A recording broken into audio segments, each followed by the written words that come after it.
Good morning, everyone. I'm Sandra Chang, Professor of Tropical Medicine and the Director of the UH Manoa One Health Interdisciplinary Undergraduate Certificate Program. I'm pleased to welcome all of you to this webinar on One Health Day, November 3rd.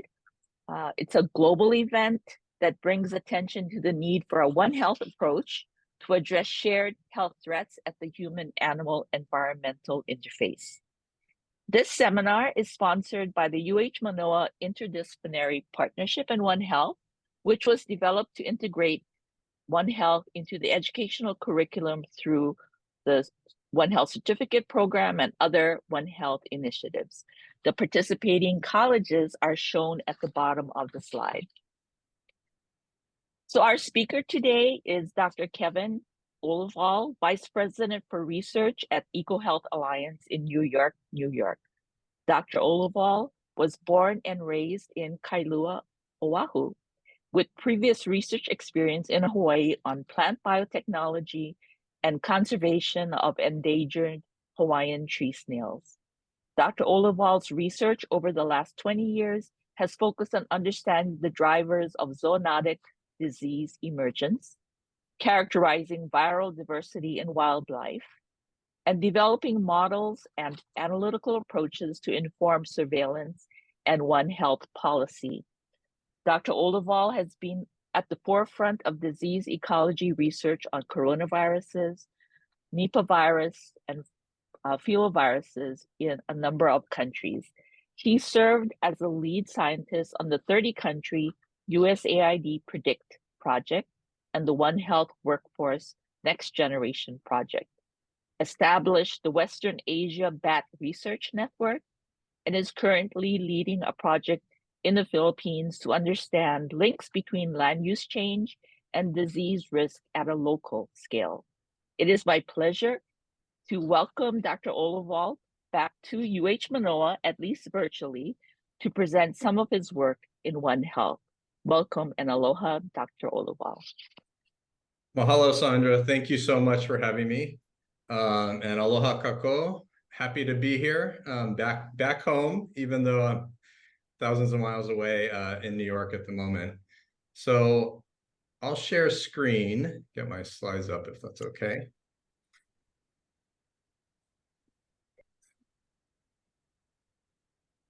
Okay, you seeing a full screen? Great. Yes. So thank you again. Really honored to be back at University of Hawaii and to talk about some of the work that I've been involved with over the last couple of decades. I think just following from Sandra's wonderful introduction, I just want to give you a little taste of who I am. That's little Kevin, born in Kailua, Hawaii. I did ship off to Colorado State University for my undergraduate degree, where I was sort of on a pre-veterinary medicine track for a while, which shifted into more anatomy and neurobiology and pre-medicine, actually.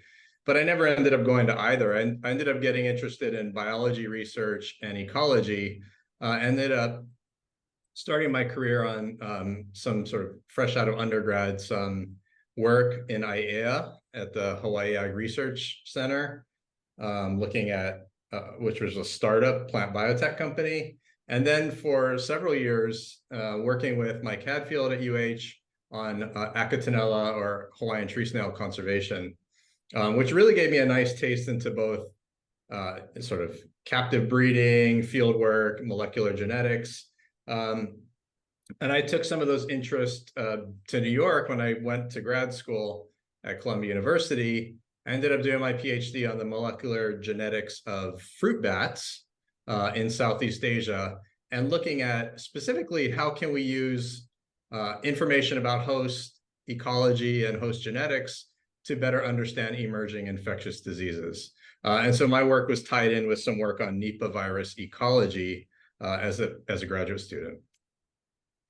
But for the last 15 years, I've been full-time employed at EcoHealth Alliance. We are a nonprofit organization based in New York that is working to develop science-based solutions to prevent pandemics and to simultaneously promote conservation.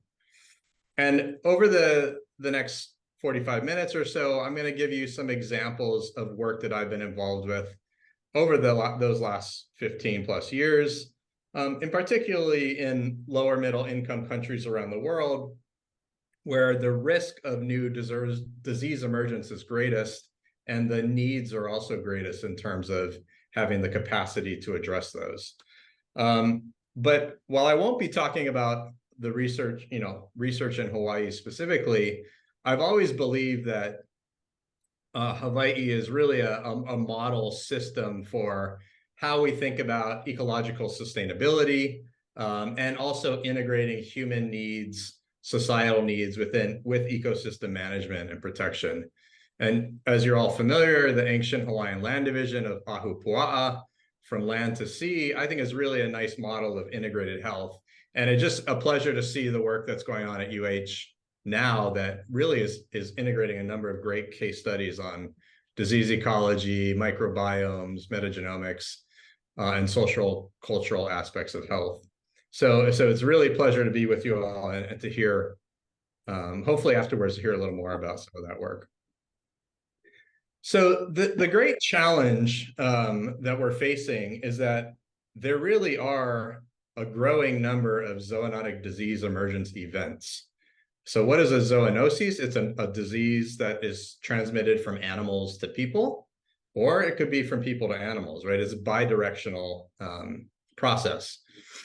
And what I've been involved with and what our group at EcoHealth has been largely involved with is a number of efforts to really try and understand this process of zoonotic disease emergence, using different disease systems and different case studies, and even thinking globally about where are new diseases most likely to emerge, from what animals are they likely to come, and what are the factors that lead to their emergence.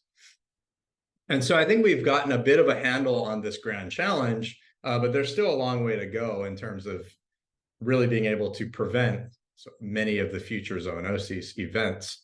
But one thing we did starting several years ago, many years ago, the first iteration published in 2008 in Jones et al. Nature, was to begin to map out all the new emerging infectious disease events. So this is a new, unique disease that has emerged in the human population over the last 75 years. And when you start to map those out, there's about 400 of them, these novel events, right? So a disease that's already known might reemerge over and over again, but it would only be counted here one time during its first emergence. But what we see by mapping that out is that the majority, these are increasing in frequency over the decades. This is from the 2008 paper. And that a large proportion of these new emerging infectious diseases, or EIDs, are zoonotic. They come from animals. And moreover, the zoonotic ones tend to have a link with wildlife and not just with our domestic animal species. And what is driving these? So when we look at a lit review and go back at those 400 events, which we did in this 2015 paper, and you go back and you try and dig up as much information around that emergence as you can based on what was published, you see that land use change and agricultural industry changes make up about 45% of all those events. So these are ecological, human-induced factors largely that are causing the emergence of new diseases, right? This is not just viral evolution, right? Like a new disease emerges because it recently evolved. These are ecological factors that are leading to their emergence. And thinking about linking conservation and wildlife conservation, those same factors that lead to disease emergence are also the same factors that, of course, are impacting species survival and populations around the world. So we also took this a step further in 2017 and began to map out the global risk for zoonotic disease emergence. This is what we call our hotspot analysis or hotspot paper, looking at emerging infectious disease hotspots. And one of the cool things about these sort of this is a machine learning approach using all those emergence events on the map and looking at what are the factors or the covariates that occur and kind of predict where a new disease is likely to emerge. And when you begin to map out all those different factors, you see it's a combination of human activity, straight up ecological factors like mammal biodiversity is a very important one, ranked up high up here. And environmental factors that relate to environmental change in some cases, like changing of land from forest to pasture, which again is another proxy for deforestation. So you see this combination of ecosystem factors, human-induced and human-induced factors that are leading to the emergence. And we can use then these models to, at least at some broad scale, begin to forecast where will a future disease emergence likely come from. And when you look at the map, those yellow regions, luckily Hawaii is quite blue here, but the yellow and green regions on this map are those areas that have this kind of combination of factors: high human population density, high ecological change, and high mammalian biodiversity that overlap and could lead to new disease emergence events. And the other challenge is that there are probably thousands, if not hundreds of thousands of viruses out there that we don't know about. So all the diseases that have emerged, those 400 events, is really likely just the tip of the iceberg as to what's out there in terms of new pathogens that have the potential to emerge. So we published this paper also in 2017, where we did a big lit review of all the known mammalian viruses and their hosts, and looked at sort of what different groups of mammals carry more viruses or not. And when you look at actual total viral diversity, there's not many differences across the mammalian orders. But when you look at the proportion of viruses that are zoonotic, you see a quite different pattern emerging. And bats, primates, and rodents, which are the most species-rich mammalian orders, also tend to have a higher proportion of zoonotic viruses. And we look at the number of species-level factors and traits that might explain that, which I won't go into today. But taking this sort of data set and in another paper that our group published, we estimate there's probably 600 to 800,000 as of yet discovered zoonotic viruses. That number might be quite a bit less or even more, but it's a big number compared to what we know about. And so one of the things we did in this paper in 2017 was also look at where are the viruses that we predict are out there in mammals, but we haven't yet discovered. And we call these the sort of missing zoonoses. And the value of these maps is to begin to think about global allocation of resources for, say, pathogen discovery, and also to look at areas of the planet where maybe we need to also increase human surveillance based on the large number of predicted zoonotic pathogens that exist in nature in those areas. And then, that was focused on sort of the human side of things, a virus that could go from wildlife to people. But these models have been extended, and last year we published a version that looks at viral sharing across all mammals, not just from wildlife to people. So bat to rodent, primate to rodent sharing, and then incorporating also global climate change models and land use change models to say, where will viral sharing across mammals change in the future? And you see there's these pockets of yellow and red across sub-Saharan Africa, parts of Latin America, and certainly in Southeast Asia, where we predict there'll be a lot more viral sharing going on, including the effects of climate change. So again, this is part of the challenge. And then the last grand challenge with emerging zoonotic diseases is that they're getting more costly. So the economic shock of disease emergence is rising exponentially. This is a map based on different disease emergence events over the last couple decades. And you can see Ebola West Africa here cost about $30 billion. Well, that all dwarfs in comparison to what we've seen now with the emergence of SARS-CoV-2, COVID-19, which had cost the global economy trillions of dollars, not billions. So the economic impact is really an important factor for one, justifying this work, and two, for just trying to get a handle and reducing the impact of diseases going forward. Of course, there's the toll on human life and sickness, but just economic arguments alone justify that we do more work for One Health and prevention. And so I think those last slides were really why we need One Health, right? And so what is the benefit of a One Health approach?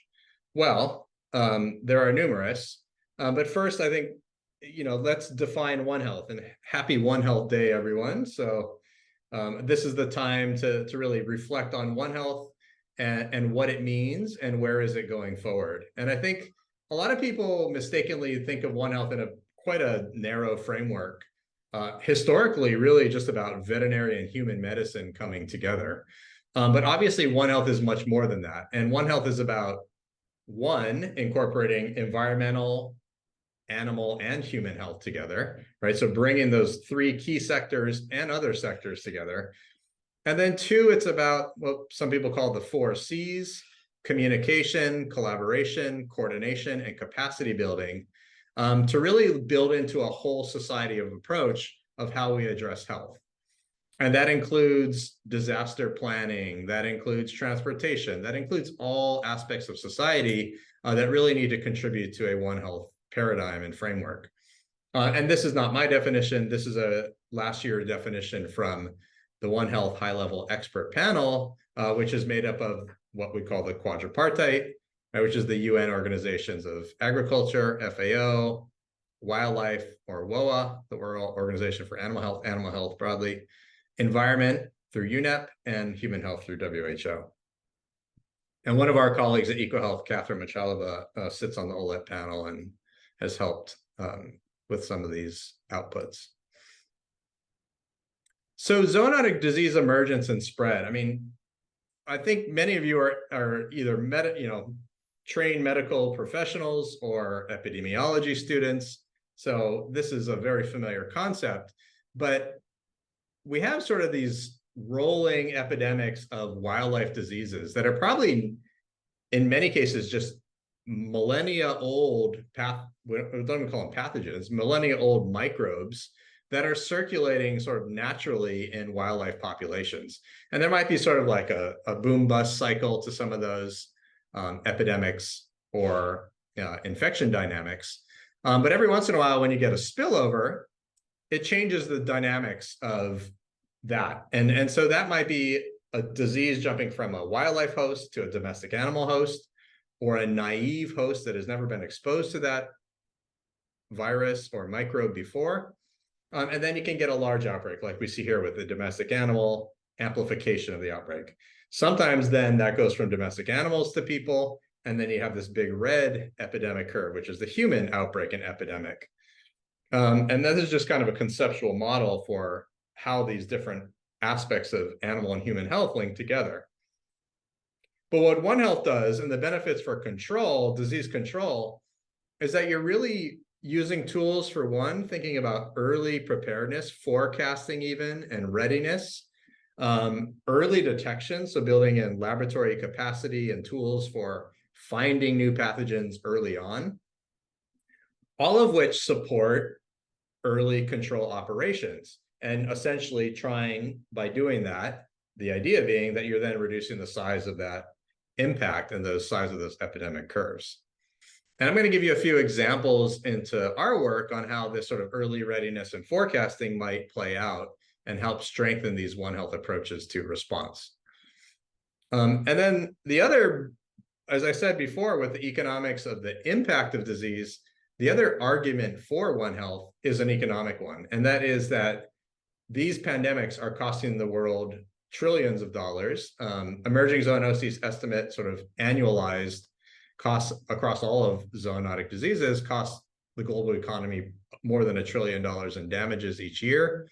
But some nice work that's come out of this intergovernmental platform on biodiversity and ecosystem services, we call IPBES, that EcoHealth Alliance has been part of, and other studies have shown that prevention strategies, so even really large scale ecological strategies for prevention, like reducing deforestation around the world, trying to reduce the wildlife trade, big investments into those initiatives are still cheaper than just sitting back and letting diseases emerge. In fact, 2 orders of magnitude less than the damages that pandemics produce. So I'm going to move into a few specific examples of One Health implementation that I've been part of over the years. And, as I said before, it's widely recognized that in epidemiology that early detection is critical for outbreak control efforts. And even though that may not be sufficient for controlling an outbreak, it's certainly an important critical piece of controlling outbreaks early, is having that ability to detect and to know what you're dealing with. And so Sandra, in her nice introduction, mentioned the USAID Predict project. This was a really big global effort, a 10-year project that I was honored to be part of for the entire 10 years, that really helped strengthen capacity around the world for zoonotic disease, not only detection, but sampling of wildlife, safely sampling of wildlife, identifying new pathogens and viruses, and looking across the human-animal interface at the risk that zoonotic diseases pose. And so a lot of outputs, this infographic kind of summarizes, over 6,000 people trained, 160,000 animals sampled, and 60 labs were part of this project around the world. We also detected a large number of viruses. So over 1,000 viruses, 900 novel viruses were found under this big effort. Each of those dots on the map is where we sampled. And you notice that it's a non-uniform distribution, and the project was really focused again on the lower middle income countries where the hotspot risk or the risk of a new disease emergence was greatest, which is kind of overlaid on this map here in green and red. And the resources needed support, additional capacity strengthening. And so on the laboratory side, one of the things that we did was build these low-cost conventional PCR tools using consensus primers. So these sort of degenerate primers that can amplify, say, any given coronavirus or any given beta coronavirus, and use those for pathogen discovery. So you didn't need a fancy lab and next generation sequencing, but you can kind of do these short amplicon approaches to identifying new pathogens. And this is what we rolled out in the 60 labs. Well, come January 2020, one of our partner labs in Thailand that I was able to work closely with had there was obviously early news reports about this novel disease coming out of Wuhan, China, but no one yet had a sequence, and no one yet had real confirmation of what that virus was. Well, I think this case study is really interesting because not everyone knows this story. But there was a traveler who came from China to Thailand, was sick, was isolated in a hospital. Our team, the Predict team through the Thai Red Cross EID Research Center, the logo on the top there, collected samples and worked with the Ministry of Health to test and to use those consensus PCR approaches to identify that this was indeed a novel coronavirus with 82 to 90% identity to other bat SARS-related coronaviruses that were found in GenBank. And at this time, in January 9th, there was no sequence from the human cases in Wuhan available yet. Well, a few days later, those genomes did become available, and our colleagues were able to sort of reanalyze this patient with those, and sure enough, it was positive for COVID, what we now know as COVID-19 or SARS-CoV-2. And so Thailand was actually very successful in controlling COVID-19 epidemic for many, many, many months, more so than other countries, not only necessarily because of this story. There's many factors that go into whether or not a country was successful in controlling COVID, as I think you're all aware. But certainly this ability to detect this initial case and other initial cases early and isolate those cases definitely played a role in reducing community spread. Just another example from multi-sectoral. What is multi-sectoral? You're bringing multiple sectors or disciplines together for surveillance. So you're not just going out there as a human health team and trying to understand the risk of a particular disease, but you're going out there with ecologists and veterinarians and human health doctors and bringing those sectors together on the ground to do surveillance. And one thing, some of my colleagues from EcoHealth, I think, are on the call. who helped me establish this Western Asia Bat Research Network, which was identifying a gap that we saw, which was sort of thinking about the emergence of MERS coronavirus. There was clearly a gap in the Middle East in terms of looking at zoonotic viruses, particularly zoonotic coronaviruses, and the risks they may pose in the future. So with support from U.S. Defense Threat Reduction Agency, we were able to launch a 5-year project to build this One Health team on the ground. And it was really a wonderful experience. We call it the Bat for Peace project, kind of just as on the side, because we're bringing together countries sometimes that don't get along with each other, and also sectors across multiple disciplines to really come towards one aim, which was, conducting surveillance, particularly in bat surveillance for coronaviruses, but doing this in a One Health and multi-sectoral approach.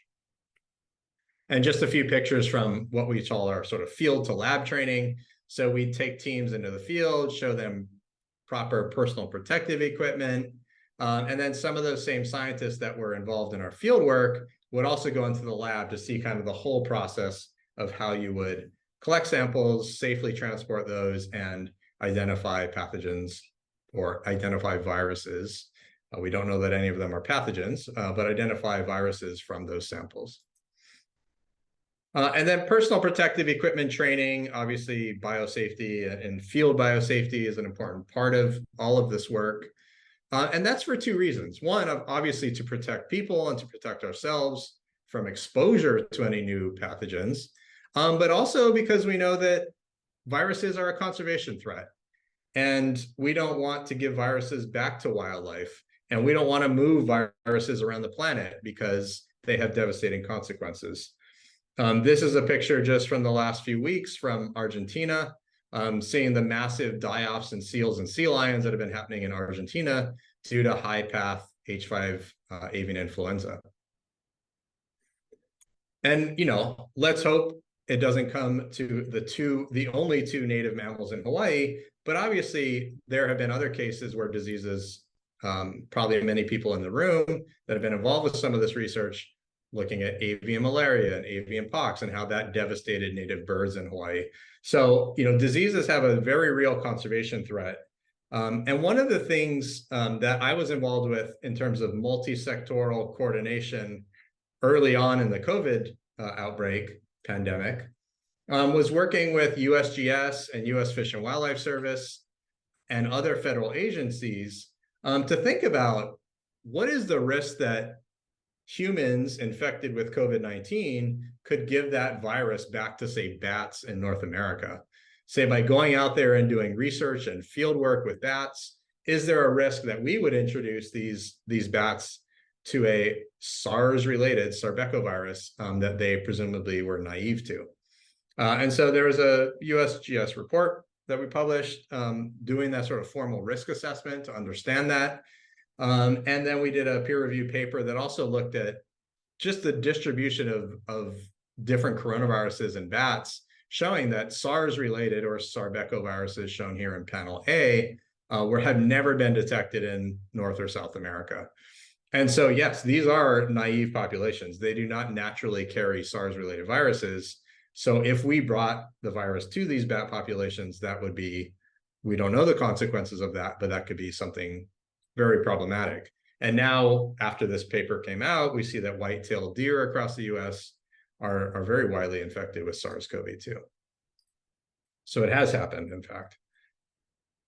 And then some of this work led to guidance with the IUCN. One of my colleagues, Billy Karish, is the chair of the IUCN Wildlife Health Specialist Group.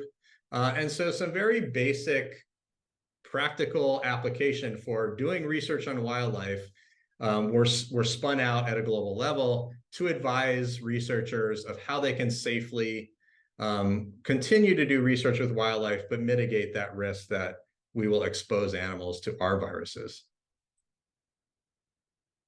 And now an example from multi-sectoral coordination, right? If you remember that definition of One Health I showed you with the 4 C's, capacity building, communication, coordination was one of those. And what does that mean? Well, that's really these multi-sector, these multiple agencies that work together, share information, coordinate to have more effective One Health response and implementation. And it's something that we certainly shouldn't take for granted. I think the One Health approach is gaining a lot of momentum, both in the US and globally. But some of the implementation and the coordination is definitely still lagging behind. And this is not to point at any specific country. In fact, in the US, just now, they're releasing sort of a formal coordination plan across the US government. So it really applies to all countries, some more than others. But one thing that we did in a project that I recently led with funding from the Center for Global Health Engagement was to do some more work in the South Caucasus, which, if you're not familiar with that part of the world, that's Georgia, Armenia, Azerbaijan, shown here on the map with Russia to the north. And there's it's an interesting area in terms of for global health security and for global security, but also that One Health approaches, while there's a strong interest and desire, there is still sort of more work on the One Health operationalizing of the approach within the government. So we came in and worked with partners across the government to try and assess what is the current One Health capacity, and where are there areas or suggestions by which this could be improved in terms from a coordination perspective. And so it was really a 3-year project where we did country-specific roundtable meetings with partners across, I think, 20 or 30 different sectors across the entire project. So not only human, animal, environmental health, but also thinking about security, the security sector. We had folks from transportation sector. We had folks from lawyers that understood the laws of the country, right? And trying to bring together this sort of big multi-sector approach to assessing the One Health capacity. And one thing that we found that actually worked really well, everyone loves a map, right? So we also created maps that looked at, within the South Caucasus region, some of those risk factors that we know are important for emerging diseases. So land use change, livestock density, mammal density and diversity. And what you see is when you use these maps, it really provides an entry point for different sectors to start talking about, oh, how could they coordinate? If you're in the transportation sector or development sector, you might think about land use change and how that might impact disease emergence. If you're in the agricultural sector, these livestock density maps are an inroad to talking about coordination. And similarly for the wildlife sector. And so we're actually in the stage of writing 3 really big reports from these outputs, which I will be happy to email everyone about. I think next week we'll be releasing them formally from the outputs of this project.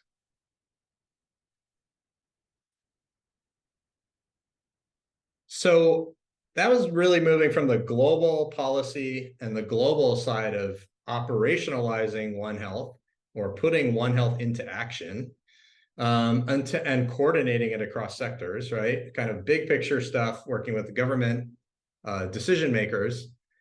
But really where the action needs to happen is also on the ground, in the communities that are at risk. And our colleagues in Hawaii, you guys I've been looking at your website, you're doing amazing community engagement work across the health sector. We've done similar community engagement work, but thinking specifically from a lens of new emerging zoonotic diseases, humans coming into contact with bats and rodents. Where are the places on the planet where new diseases are likely to emerge? And how can we work with the communities that are on those front lines? And so this is just a picture from Indonesia, where we've done a bit of work. And there are some communities that eat rodents, eat primates, eat a number of wildlife species that we don't have on the menu in the US. But we also eat bushmeat in the US, right, in terms of deer and other animals that are hunted. And so it's not unusual to eat wildlife for protein. In fact, it's necessary for many cultures and societies. But how can we better understand the risk that presents, and maybe find some low-cost intervention points to mitigate the spillover risk by which a new virus could emerge in that setting. And so again, under this USAID project, we did a mapping of one part of Indonesia in Sulawesi and looked at the sort of value chain of wildlife hunting and also talked to people and conducted interviews and looked at, how are people coming into contact with different animals, different wildlife species, different wildlife taxa, and what are those kind of specific areas by which they are coming into contact. And also on a qualitative side of things, in terms of understanding behavioral risk, doing these more in-depth interviews, sort of these open-ended interviews to understand sort of the knowledge and attitudes around new diseases emerging, zoonotic diseases, and the risk that, say, butchering, for example, this quote here, more than half of the participants in Village A reported that there's no risk associated with slaughtering or butchering activities while having an open wound, right? So there's a gap, there's a large knowledge gap there. And how do we then develop educational material, perhaps, or other means of working with communities to fill that knowledge gap? And one of the products was this community education tool that we call Living Safely with Bats. This is published, this is openly available in I think about 15 languages, which is meant to be led by community leaders. Here's a picture of our team in Liberia having a community engagement meeting to teach people not to fear bats, right? There's nothing to be afraid of, but how can you live safely with bats? If you happen to come across a bat, you find a dead bat on the floor in your house, how could you safely dispose of that? If you live underneath a bat roost, how can you protect yourself from exposure to viruses, right? And also highlighting the conservation value that bats play in terms of insect control, in terms of pollination and seed dispersal, and making sure that the communities are educated that these animals are really good for the environment, but we do need to think about diseases that come from wildlife. And we've since expanded this work. We have a Living Safely with Wildlife booklet that's also available on our website for people to download and use. And a project that I'm actually personally not involved with, but that is an EcoHealth Alliance project, which I think is really a wonderful case study of how a lot of this can come together, is our Liberia Conservation Works project, which is a USAID-funded multi-year effort to integrate some of the big picture ideas around land use planning to prevent zoonotic diseases from emerging. So remember in one of the opening slides, deforestation is a key risk factor for disease emergence when you look globally. Well, here's a country-specific project that's actually building in new protected areas. So one of the mandates is actually increasing the amount of area under protection, conservation. And then two, working with communities in those regions to improve their livelihood so that some of the risk factors like hunting and trading of animals are reduced or mitigated, and that other livelihoods can be improved through other means that are sort of conservation compatible. So we've sort of built these One Health centers that are associated with each of these protected areas. And it's kind of integrating this idea of protected area management, One Health, and livelihood improvement, sustainable livelihood improvement, to try and at a national level to improve sort of One Health outcomes. So stay tuned. This is and I think we're a couple years in, but there's more to come on this work. So an area that I've been involved with quite a bit through our work at EcoHealth Alliance is also in developing some of the modeling and analytic tools to think about how can we forecast new disease emergence and how can we better target our surveillance. So the world's a very big place, right? The needle in the haystack problem.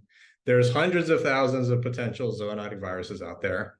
There's billions and billions of people. Where do we target those limited resources for surveillance? There's a number of ways we can think about this challenge, but I think I'll just give one case study that was published, we recently published last year, looking at sort of thinking about the risk of future SARS spillover events in Southeast Asia. But since 2004, since 2003, if for some of you that are, if you're an undergrad, you may not really remember this. I'm showing my age here, but SARS-1, which of course you've all heard about by now, SARS-1, we kind of dodged a bullet, right? There were 800 or so cases, or 8,000, sorry. But there were, it could have been a lot worse, right? And there was a number of reasons why SARS-1 didn't completely take off. But ever since 2003, we got involved with trying to understand what is the future risk of a SARS-related coronavirus. Well, we know that, of course, there is an ongoing risk because we've lived through the last few years. But early on, that work supported some interesting findings. One was that there's this huge, this is a genetic network of all these SARS-related viruses we found in China, mostly in southern China, across a series of bat species, primarily Rhinolophus genus bat species. And you see this big diversity. Here's SARS-CoV-2, here's SARS-CoV-1, but there's all these other SARS-related viruses that are out there. So that's one challenge. Two, there's actually evidence from previously published work that we're part of in 2018 that people that were not part of the original SARS outbreak in 2003 were showing antibodies or serological reactivity to SARS-related viruses. So a small number, about 3% of villagers that were sampled. So again, early warning sign that there is an ongoing risk there.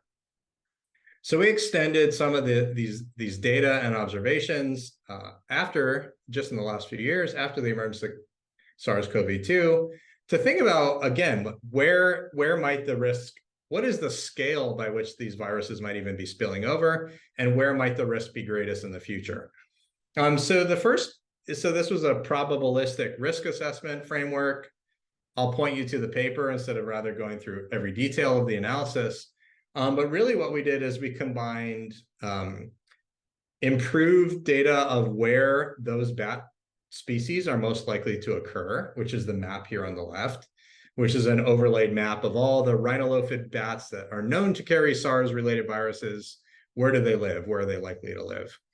Then we mapped on human population. How do humans overlap with those bat species as a first cut? And then there was another layer of the risk assessment, which was, what are the contact rates? What can we learn from these behavioral risk survey data and quantifying human-animal contact, which says, are you likely to even come into contact with a bat or not in that region?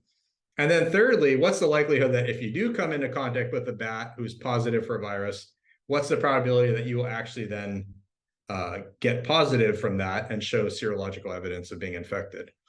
And there's a lot of layers and there's a lot of gaps here. But I think the main point is that it's probably happening a lot more frequently than we anticipate.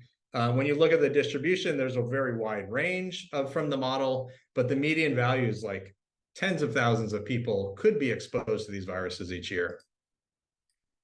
But of course, we need more data, right? And there are ways that we suggest improving these models, one of which is through better serological surveys and interpretation of those data from human populations, and better sort of quantitative metrics of human-animal interactions.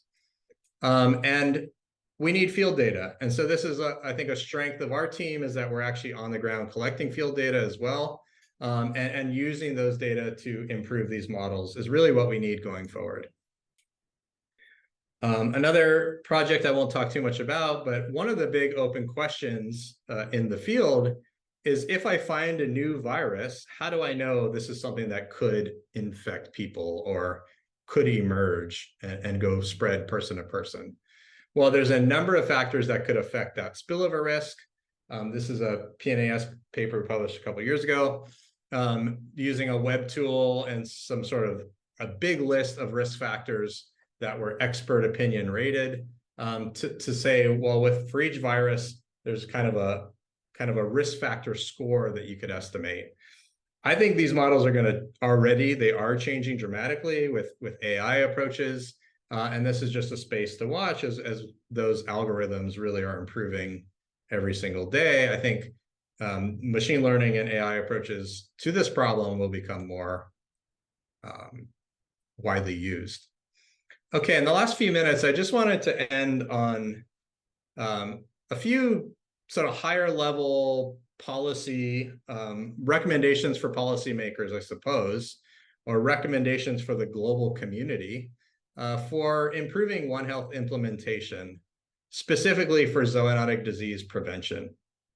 And so, some of these were outlined. There's a number of publications that are coming out every month on thinking about One Health implementation around the world. Some of this is from a G20 One Health call to action that came out about a year ago, and other documents that we have contributed to over the years. So it's not all original thinking here, but these are the things that I think are priorities going forward. First of all, this idea of preventing a future pandemic is still not widely accepted amongst scientists. Well, some scientists, but certainly not policymakers, and certainly not the broader society. What it will take is a dramatic or a seismic shift to move from reaction, we've been reaction-oriented for most of the history of public health, to a more preventative approach in terms of thinking about outbreaks and epidemics. So we want to find and stop things before they emerge, not necessarily right after they emerge. And that's a grand challenge, right? Because some people say you can never predict exactly, but I think there are a number of ways we can get there to move towards a prevention-minded framework. And one, obviously, everyone always says money, right? We need more money. So the first thing is, yes, there needs to be mechanisms for sustained funding for One Health prevention, One Health preparedness and prevention, right? Not just response. So even some of the global funds that became available in COVID were almost all targeted towards response, as they should have been, right, in the height of the pandemic. But let's not forget about those resources and how can we begin to put more into prevention. And so the pandemic fund is one mechanism through WHO in terms of thinking about funding for specific projects and countries. And I think it's important that those activities and those initiatives also remain focused on preventative measures in addition to just response measures. I think the Liberia example I showed hopefully is a nice case study of how can we incorporate pandemic risk and One Health into planning, into land use planning to begin with, into when an area is going to get cleared for development, how do we not only consider the carbon credits of that piece of land, but also consider the health impact of what happens when we clear that piece of land.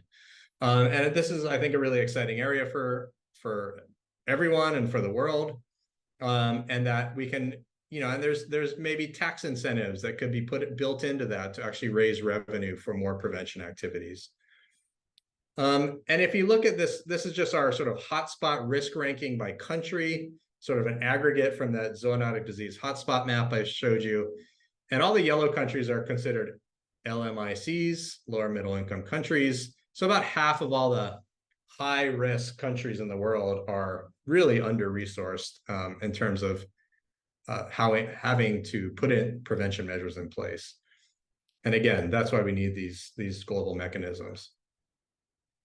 And I think it's really important to scale up the multi-sectoral surveillance and massively scale up.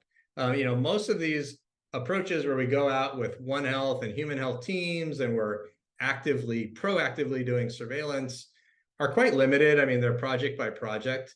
What's really necessary is using some of the targeted approaches, using land use change models and other models to target surveillance, but doing it really from country ownership and really expanding this process with local Department of Environment staff, local wildlife rangers, right? And educating them on how to actually do disease surveillance in addition to just thinking about, say, protecting areas and protecting species.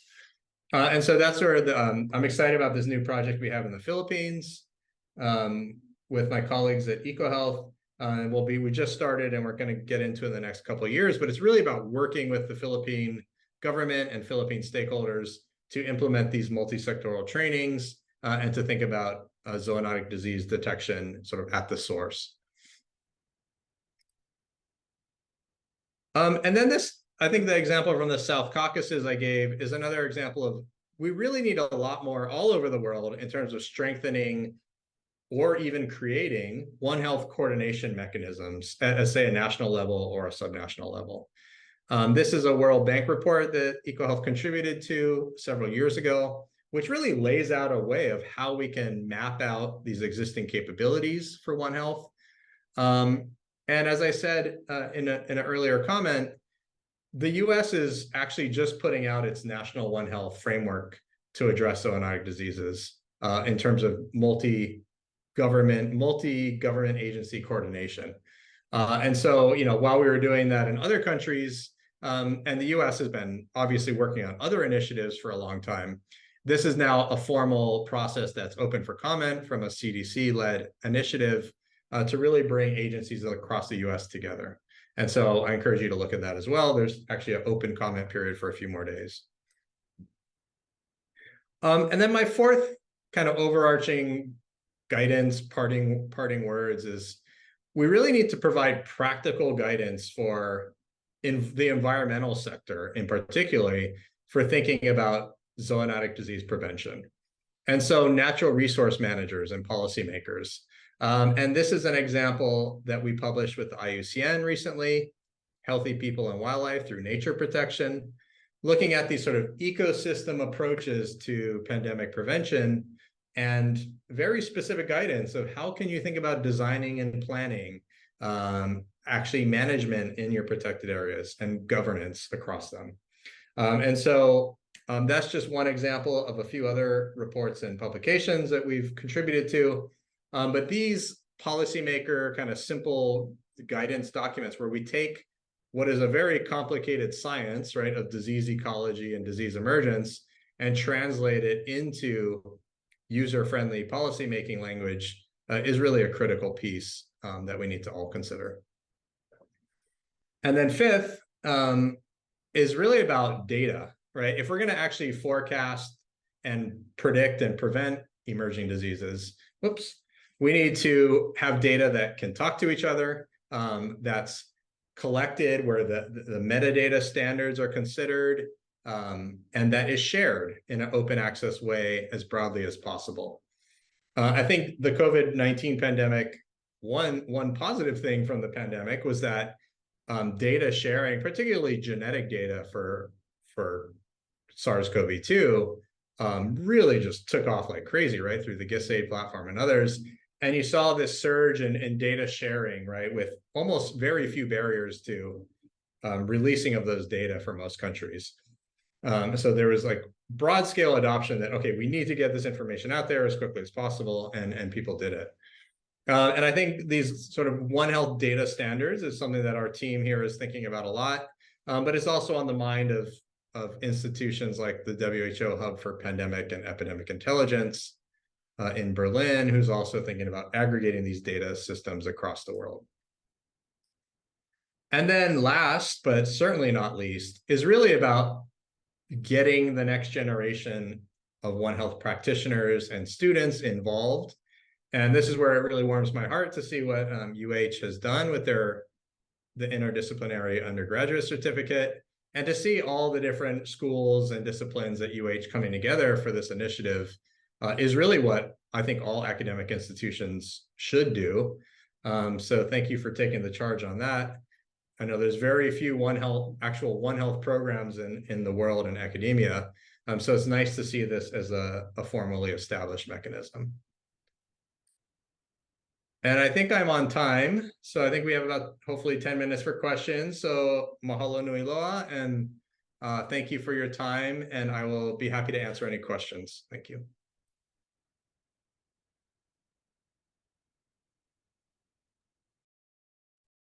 So thanks so much, Kevin. That was a really great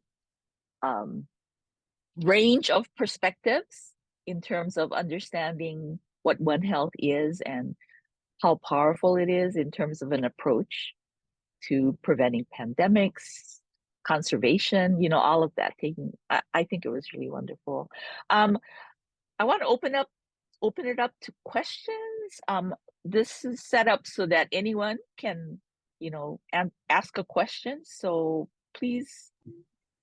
Oh, there is one question or a couple of questions in the chat. So the first question is One Health synonymous with planetary health as described in the Lancet? Great question. Yeah, I didn't do that. It's a little different. I think planetary health, it depends how you talk about it, but planetary health, in my perspective, really is about including big,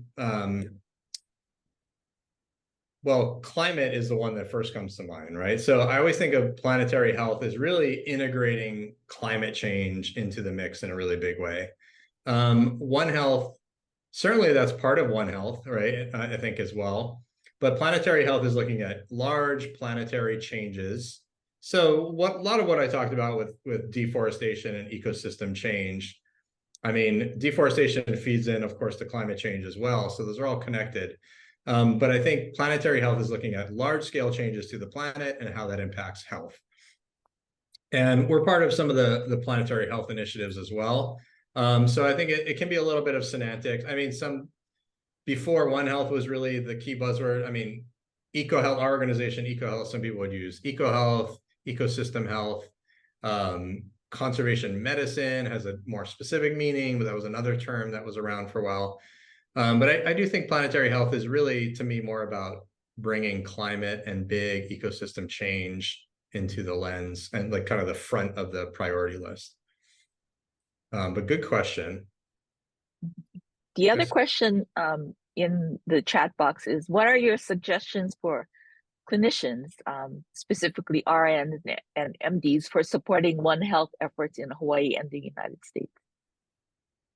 Yeah, that's a really great question. I think one is, some of it is just awareness, right? I think, I was trying to have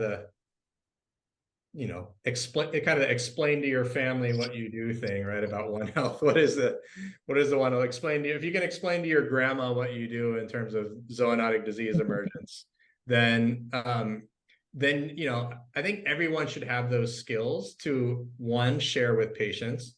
But I think RNs and MDs, clinicians are on the front lines of when a new disease will emerge in the human population. You are the ones to pick it up. And so I think, following some of the literature into sort of what's out there, what are the trends, what's happening. Like monkeypox is a good example, right? Where that's a zoonotic virus that recently now is essentially endemic in the human population.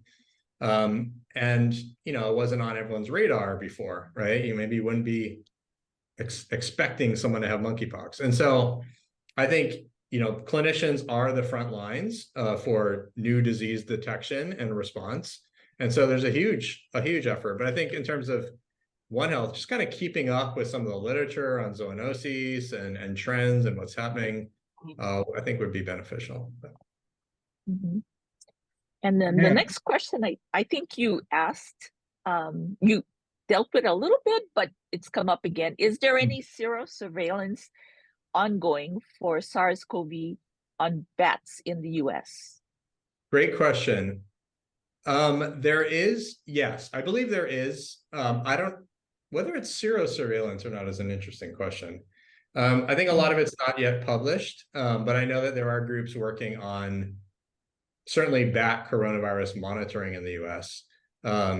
So that is happening, but I'll have to check back and see if some of that is serological exposure based or more molecular.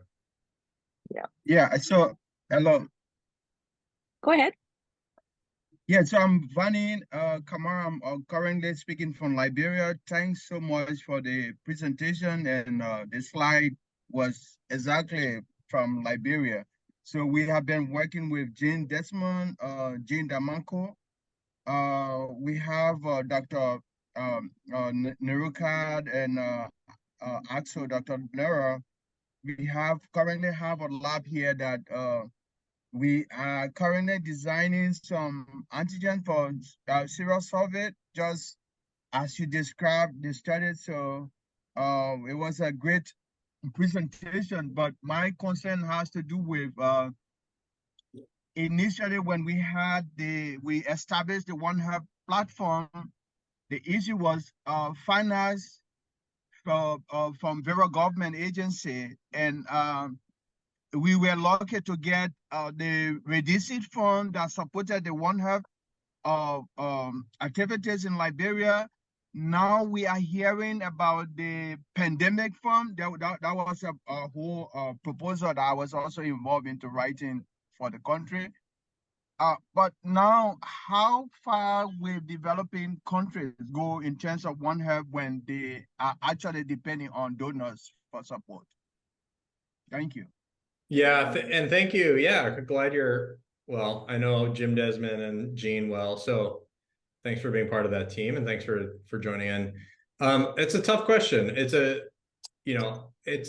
one of the challenges for this kind of work, especially when you're looking at in wildlife, right, for identifying novel pathogens that could potentially emerge, is, from a country's perspective, why would you waste effort on that when we're dealing with malaria outbreaks and HIV outbreaks and other public health emergency priorities?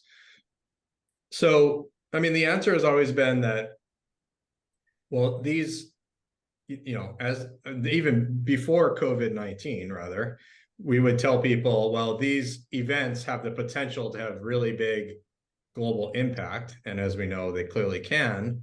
But it's a challenging when there's limited resources and you have other public health crises going on. And how do you put the investment into something that might not be front and center? I think the economic arguments, I kind of mentioned a few times, I think we need more case studies that make the economic argument as to why One Health is the right approach. In fact, I think we're doing this in Liberia. Anyway, our team is doing like a little mini economic One Health Congress or symposium, I think this week or last week.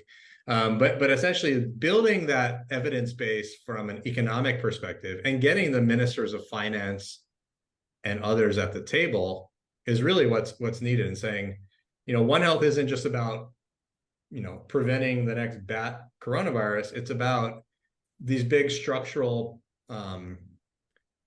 coordination platforms that could be put together where you're actually reducing redundancy across your government and your response, right, by working together across different agencies, departments, sectors. You're going to probably save money in a way because you're coordinating better and you're sharing information and you're sharing data. So I think those kind of economic arguments for why One Health coordination works is really what will be needed, and the right people need to be at the table with those discussions. Thanks. So Kevin, I have a quick question and maybe a suggestion also to see whether, so how with the newer technologies developing, almost every week, how is AI and chat GPT part of this One Health spectrum now? Because it's going over the globe basically. So the question is, how is that those technologies been adopted by One Health or your organization? Yeah, I think there's a lot more to do. I think there's been a few groups, pilot studies, like the challenge I mentioned with going from, say, sequence data, right? Like, say you find a new virus. What does that mean? Like, just say it's a new genera virus that's never been detected before. How do you understand if that has potential to bind with human receptors, if it has potential to go human to human transmission? I think AI can play a big part in sort of some of those questions, and it already is. People already have used AI machine learning approaches to go from sequence to prediction. How valid those are, I mean, those validations still need to happen. But also some of the work that we did that I showed, like the hotspot mapping and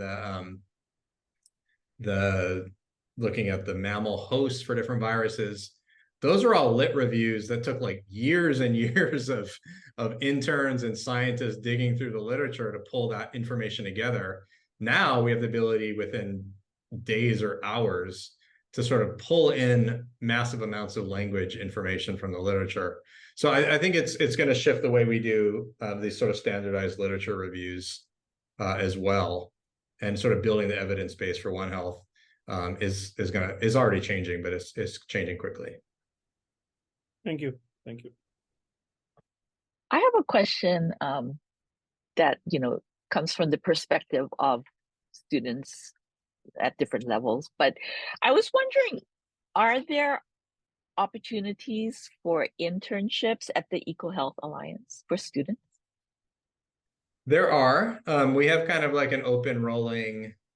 If you go to our website, you can look under careers, and there's like an open sort of intern request form. Mhm. We've had various programs in the past. We had one that was funded by NSF for 10 years, which was EcoHealth Net, which was a really wonderful program. It's no longer funded, unfortunately. But things like that come around where we actually, so under EcoHealth Net, we would do a week-long workshop. So we had an open application process, and I think we'd take like 20, 25 students a year. And then we had a week-long workshop, and then we would place the students in individual internships. So that was a great flagship program for us. That specific dedicated effort doesn't exist, but we do on a rolling basis, on sort of project by project, take on interns as needed. And do you do both undergrads and graduate students? Yeah. Okay, that's good to know. Some of the Yeah. students may be interested in looking into that. Yeah, I mean, I would say we don't have huge capacity for tons of students right Yeah. now, but we do take them. And so I do encourage people to get in touch if you're interested. Yeah, I mean, not all of our students are interested in pursuing that angle, but certainly, we do have a number of students who are interested in One Health, and especially in relation to emerging diseases and re-emerging diseases. Yeah. So Right. great.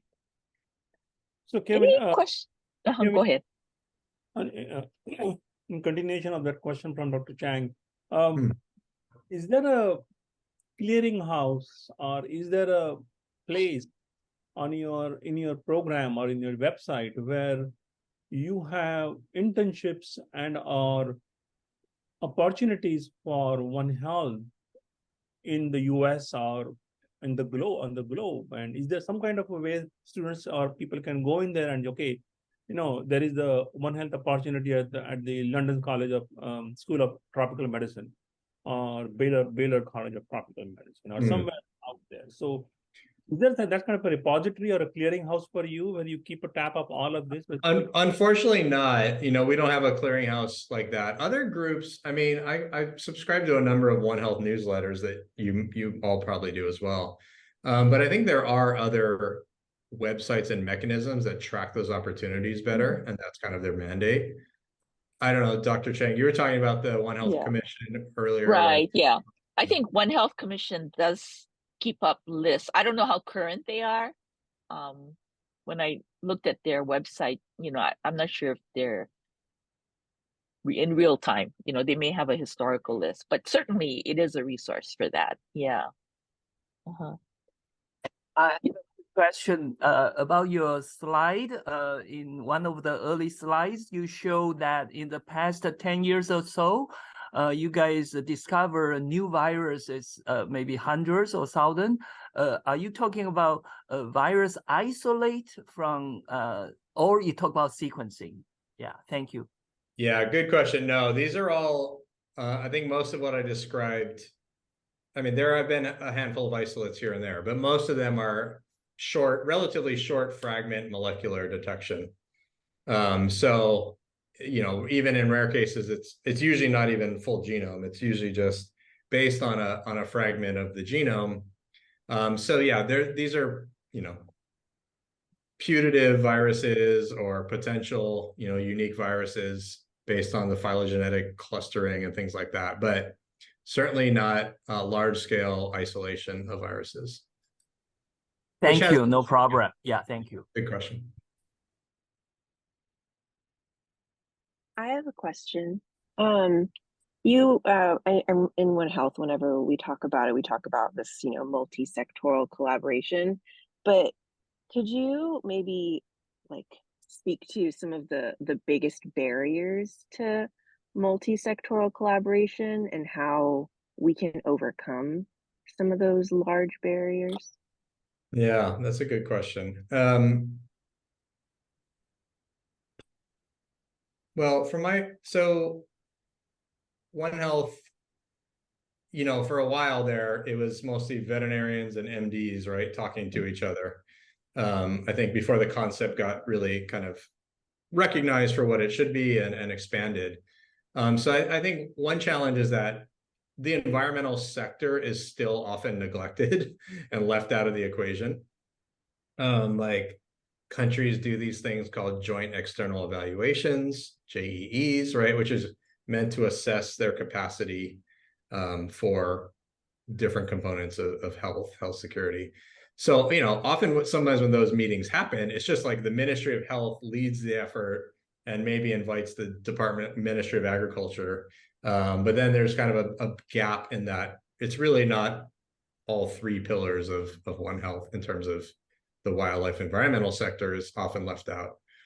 On the other hand, there's differences in power struggle between the different factions of health, right? Human health has more money and more staff and more power because Department of Health in most countries in the world has been more well-funded than other sectors of government. And so those translate into, you know, difference in decision-making power, differences in resources, and quite frankly, the other big challenge to any multi-sectoral coordination is just knowing what's outside of your silo, right? So if I'm a human health professional, I might not even know about the people that do wildlife surveys or even think about that, right? So you need to have sort of an unbiased perspective in terms of connecting people. And that's where I think where some technical assistance from outside can come in terms of connecting the right people together in a country so that the different institutions and sectors can be represented. And then academia, I mean, one of the things we did in this South Caucasus workshop is also have a big role for some academic partners. And academia is often left out when you get government to government coordination happening, right? They don't always bring in, I mean, sometimes they do, bring in academic or nonprofit sector expertise. But that can be a gap, I think, as well. Thanks. So it sounds like we just need to get everyone in a room and just lock them in there for it definitely a day. helps, you know, face-to-face time. There's really no substitute for it, I think. Thank you. Yeah. I was also encouraging our students. We have graduate, master's, and PhD students in the audience. And, you know, I know some of them are considering potential careers. So do the students have any questions about, you know, One Health or One Health careers? Kevin has a lot of experience in both areas. Yeah, I have one question. Because I visited CDC One Health, and I think they're also advocating for One Health. Or yeah, advocating for One Health, and every time I visit it, it feels like fragmented. Like you said, it contains all the three subsets, like animal, human, and the environment. But do you have any do you know any projects that they've conducted that really utilize the One Health approach? Because I didn't see any projects or programs that they did that really utilize the One Health approach, and they're just posting that we just need One Health for the prevention and of other diseases, or for zoonosis. CDC, you're talking about specifically? Yeah, for CDC, and I think even World Health Organization, I think they're just like advocating it, and then we need One Health, but they didn't really post any programs that probably they did or are planning to do. Yeah, I mean, I think CDC is doing more and more. You know, well, you've looked at their website already, obviously, but you know, they do have like a more One Health division now, I think, and on their zoonotic disease division, they're doing a ton of stuff. I mean, I've known of a few. I mean, I've worked with a few CDC colleagues in the past. One that comes to mind is because I do a lot of bat research and bat virus research, but some of their work on Marburg virus, which is really One Health integrated sort of disease ecology work led by CDC. They've done a lot of interesting work in Marburg virus, for example. that's quite integrated across field and lab work. And then the CDC has led the FETP, the field epidemiology training programs. And now they have a FETP LV, the field epidemiology veterinary training program, right, which is moving more towards One Health. And then I've been told from some colleagues, there's also like the One Health equivalent of that FETP now that they've spun out. So, I think for training, certainly CDC has done a ton of work with these FETP trainings across the world. And each of the fellows and the students that goes through that often will have a One Health specific project. That would be a nice case study for that. Is that a 1-year program, or what kind of a program is that? It's a good question. I think I don't know actually, because I haven't gone through it, but I mean, it's been going, FETP has been going on forever, but adding in the veterinary and now adding in the One Health, I think is how they've been expanding that training program into more of a One Health space. Mhm. I think they're typically shorter duration, but maybe, I don't, we'll have to look it up, but maybe I'm thinking like up to a year, but I don't remember exactly. Yeah. The one thing that I did notice, I took a look at that framework that they're working on at CDC, and in the presentation that they made, they did use a One Health SMART approach to analyze and prioritize the different diseases that they came up with, that list of zoonotic diseases. So in response to Rodson's question, I guess, that is one attempt that they've made to use a One Health approach to prioritize the pathogens of interest for this framework. So maybe it's a first step, I think. Yeah, so the One Health office is within the National Center for Emerging and Zoonotic Infectious Diseases, it looks like. But yeah, I can't speak for CDC. But I've at this collaborated with some point in great colleagues time, at CDC, but at this point in time, they're really focusing primarily on zoonotic diseases. I mean, that is, what they're working on. Not so much One Health in a broad sense. Yeah. Any other questions from the audience or students? I have another question. You mentioned that you'll be doing a project in the Philippines. Is there like a specific disease or zoonosis that you're looking at? We'll be looking across a few different viral families. So it will include coronaviruses, paramyxoviruses, filoviruses. Restin Ebola virus, right, was first detected from primates from the Philippines. So, and there have been Nipah outbreaks in the Philippines, which is a paramyxovirus. So I think different groups of viruses that are relevant to the region and the country. And then the idea being, we'll be looking at bats and rodents and people, and looking at not only the microbes they carry, but also the interaction, so the human behavioral side of things. So I think it will be quite integrated, hopefully, and we're just really getting everything launched right now. So we're excited for it. See, Catherine has her hand up. Yeah, Catherine, go ahead. Hi, my name is Catherine Perkle. I'm in the Office of Public Health Studies. I'll try to lower my hand here.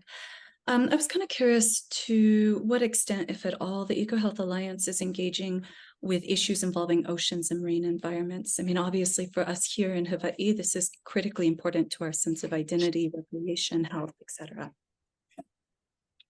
Yeah, great question. Not as much as we could. Historically, we had done some more just like disease-specific ecology work. Previous colleague had done a lot of work on the sea turtle fibropapillomavirus tumor situation. I think I'm messing up the name of that, but the sea turtle tumor disease, and but it's, to be honest, we have another colleague who's done a little bit of work on sort of looking at coral reef and restoration, which is kind of a little bit separate.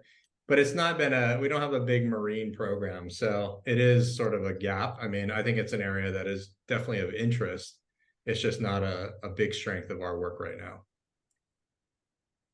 But yeah, I mean, I think for Hawaii, it's an opportunity to really lead the field in some of that work. Because I mean, what we see with, well, like this whole I mean, what's happening with the H5N1 is the high path H5 is crazy, right? With the seals but for, like we were talking, my colleagues and I were talking today about like toxoplasmosis going Oh, from yeah. right to marine mammals. And I mean, there's this land to sea connection that really hasn't been touched enough in terms of One Health and disease ecology, I think. Yes, certainly. Thank you. Yeah. Yeah, one of the things we're very interested in toxoplasmosis, and trying to find an angle that will attract funding, because I think it's an understudied human pathogen.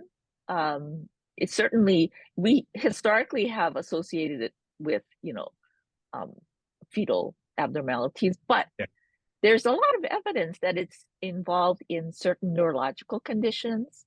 And so it's one of those diseases that has been under the radar and is probably underdiagnosed.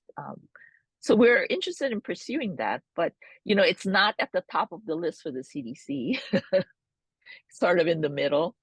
And it is a bit of a challenge. But in terms of its effect on the marine mammal endangered species, it's been tremendous. And we do collaborate with NOAA, on problems or projects related to that. But yeah, it's a One Health problem, but it's the impact for the human health is probably underappreciated. Yeah, it's tricky. I mean, there's only so many funding calls that, well, there's like the NSF Ecology and Evolution of Infectious Disease program, right? With the kind of big R01 level grants, but those are hard to get, 5-year effort, but that could be something that would fit well with the toxo story. Something that's just not as much like NIH or human health focused, right? But something that's more ecosystem health focused. Yeah. Any other questions from the audience?